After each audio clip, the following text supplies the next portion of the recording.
إذا كنت في نعمة فرعها فإن الذنوب تزيل النعم وحطها بطاعة رب العباد فرب العباد کے لیے صحابی نے کس کے لیے قربان کرنا تھا؟ اللہ کے لیے.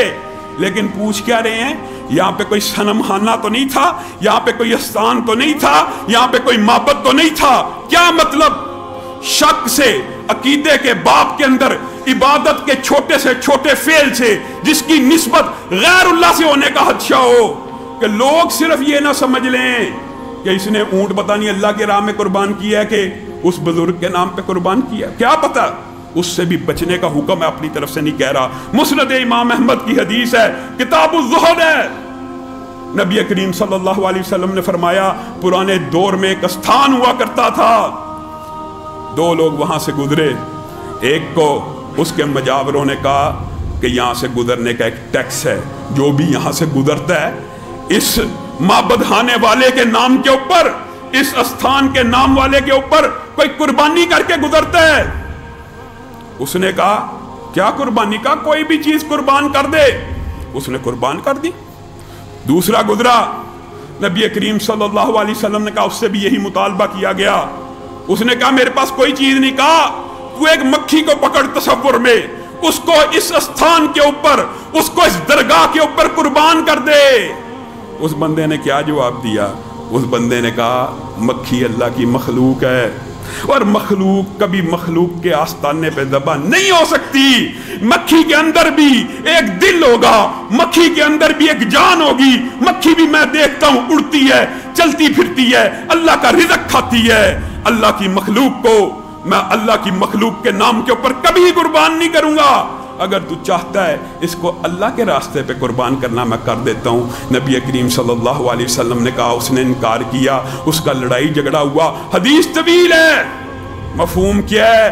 جس نے ایک مکھی قربان کی، نبی کریم نے کہا اللہ کی قسم کل قیامت کے دن وہ آگ میں جلے گا اور اس کو کبھی آگ سے نکالا نہیں جائے گا. اور جس نے مکھی قربان کرنے سے انکار کر دیا وہ ہمیشہ ہمیشہ کے لیے جنت الفردوس میں داخل ہو جائے گا. بتائیے، عبادت کا چھوٹے سے چھوٹا فعل غیر اللہ کے لیے، یہی عقیدہ ہے. لا الہ الا اللہ زبان سے کہہ بھی دیا، لا الہ تو کیا حاصل؟ کوئی حصول نہیں ہے. زبان سے لا الہ الا اللہ کہتے جاؤ، عبادت غیر اللہ کی کرتے جاؤ. زبان سے لا الہ الا اللہ کہتے جاؤ، رکوع غیر اللہ کو کرو، سجدہ غیر اللہ کے نام پہ، نظر غیر اللہ کے نام پہ، نیاز غیر اللہ کے نام پہ. کیوں؟ عبادت کا چھوٹے سے چھوٹا فعل بھی اگر ہوگا ایک اللہ کے لیے ہونا چاہیے. اس میں حرج کیا؟ بتائیے. اس دعوت کے اندر بالفرض میں اپنے بریلوی بھائیوں کو واللہ تعصب سے نہیں کہتا، ہمیشہ پیار سے سمجھانا چاہتا ہوں. میں اپنے صوفی بھائیوں کو کہتا ہوں بالفرض تمہارا یہ جو تم نے غلط تصور قائم کیا ہوا ہے، اگر تم چھوڑ کے اس تصور پہ آ جاؤ تمہیں کس چیز کا خطرہ ہے؟ اللہ کی قسم تمہارے اوپر یہ فرض تھوڑی کیا گیا ہے. یا تو تم کو نہیں، ہمارے اوپر فرض کیا گیا غیر اللہ کے نام کی نظر نیاز کرنا. نہیں فرض. جب تم خود مانتے ہو تو اس بات کے اوپر کیوں نہیں اکٹھے ہو جاتے کہ اگر نظر بھی دیں گے، اگر نیاز بھی دیں گے، اگر رکوع بھی کریں گے، اگر سجدہ بھی کریں گے، صرف ایک اللہ کو کریں گے. آ جاؤ اس کلمے کی طرف آ جاؤ. اللہ کی قسم یہ تمہاری ہدایت کے لیے ایک سیدھا سچا صاف رستہ ہے. اس میں کسی قسم کا کوئی اشکال نہیں، کوئی ابہام نہیں، کوئی شک نہیں. تمہاری کبھی اس بات کے اوپر گرفت نہیں ہو سکتی. لیکن جس چیز کے بارے میں ہم کہتے ہیں اس بارے میں ذرا سوچو. اگر اللہ نے کل قیامت کے دن پوچھ لیا لا الہ کا ترجمہ کیا، بتائیے لا الہ کا ترجمہ کیا ہے؟ اللہ تیرے علاوہ عبادت کسی کی نہیں. زبان سے کہہ رہا ہے اللہ تیرے علاوہ عبادت کسی کی نہیں، اور عبادت پھر کسی کے ساتھ کری جا رہا ہے. عبادت کے اندر پھر کسی کو شریک کری جا رہا ہے. اللہ رب العزت ہمیں توحید الوہیت کو بھی سمجھنے کی توفیق دے. آج جو قسم آپ کے سامنے رکھنی تھی وہ بہت اہم ہے میرے بھائیوں. ہم بچپن سے ایک بہت بڑے مغالطے کا شکار ہیں. اللہ رب العزت کی ذات کے ساتھ جتنا شرک اس قسم میں ہوتا ہے شاید ہی کسی قسم میں ہوا ہو. اور پھر بات وہی آ جاتی ہے.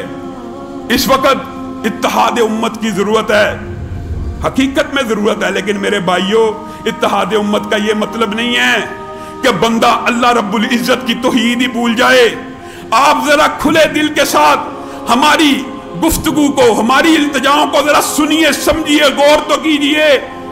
آپ اپنے مدارس کے نصاب کے اندر کیا پڑھاتے ہیں پہلی کلاس کے اندر؟ غور کریں، غور کرنے کی ضرورت ہے۔ 2 نصاب ہمارے معاشرے میں پڑھائے جاتے ہیں علل اعلان، اللہ معاف کرے۔ کیا کہا جاتا ہے؟ پہلا نصاب کیا ہے؟ ہم نے بھی آپ نے بھی بچپن میں پڑھا ہے۔ اللہ کہاں ہے؟ اللہ ہر جگہ۔ پڑھا ہے کہ نہیں پڑھا؟ ایمانداری سے بتائیے۔ پہلی کی، دوسری کی، تیسری کی، چوتھی کی، چاہے سکول کی کتاب ہو، اللہ کہاں ہے؟ اللہ ہر جگہ ہے۔ یہ نصاب کیسے پڑھایا جاتا ہے مدارس میں؟ 2 طریقے ہیں باطنی تحریکوں کے جس طرح پڑھایا جاتا ہے۔ میں زیادہ طنز اور تشریح کرنا نہیں چاہتا، صرف دعوت فکر دینا چاہتا ہوں۔ ایک کیا کہا جاتا ہے؟ اللہ آگے بھی ہے، اللہ پیچھے بھی ہے، نعوذ باللہ اللہ اوپر بھی ہے، اللہ نیچے بھی ہے، اللہ دائیں بھی ہے، اللہ بائیں بھی ہے، اللہ متصل ہے عالم کے، اللہ منفصل ہے عالم سے۔ میرے بھائیو یہ کیا پڑھا رہے ہو؟ ہر چیز اللہ ہے، ہر چیز میں اللہ ہے، ہر جگہ میں اللہ ہے۔ اللہ کا ہے؟ اللہ ہر جگہ ہے۔ مخلوق میں بھی اللہ، خالق اور مخلوق کا تصور ختم، ایک یہ پڑھایا جاتا ہے۔ دوسرے والے تو ماشاءاللہ بہت ہی آگے ہیں، وہ کہتے ہیں نہ یہ نہیں ان کو غلطی لگی، نہ آگے ہے نہ پیچھے ہے، نہ اوپر ہے نہ نیچے ہے، نہ دائیں ہیں نہ بائیں ہیں، نہ متصل ہے عالم کے نہ منفصل ہے عالم سے، نعوذ باللہ ہے ہی نہیں، اللہ کی وجود ہی نہیں ہے، اللہ کا وجود ہی نہیں۔ اور جب ہم دونوں کا رد کریں نا، اللہ کا وجود بھی ہے اور پہلا عقیدہ بھی باطل ہے۔ یہ کہتے ہیں یہ تجسیمی ہے، یہ تجسیمی ہے، یہ اللہ کے جسم کے قائل ہیں، یہ اللہ رب العزت کو انسان کی طرح مانتے ہیں، معاذ اللہ۔ یہ اللہ کے وجود کے منکر، جب ہم ان کو کہ اللہ کا وجود ہے، ہمیں تجسیمی کہا جاتا ہے۔ اور جب ہم پہلے اور دوسرے والوں کے رد میں صرف ایک آیت پیش کرتے ہیں، ہم نے کیا پیش کرنی؟ اللہ پیش کر رہا ہے۔ میرے بھائیوں، ان 2 عقیدوں سے بچ کے رہنا ہے۔ عقیدہ کیا ہونا چاہیے؟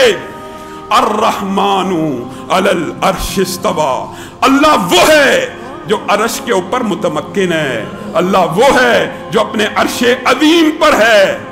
اللہ ہر مخلوق میں نہیں ہے میرے بھائیوں، اللہ کی قسم یہ ایک جملہ ہے جس کو پڑھ کے رٹ کے ایسا رٹا گیا ہے کہ اب اس کے بارے میں بات کی جائے لوگوں کو کنفیوژن اور اشکالات پیدا ہو جاتے ہیں۔ اللہ کہاں ہے؟ اللہ ہر جگہ ہے۔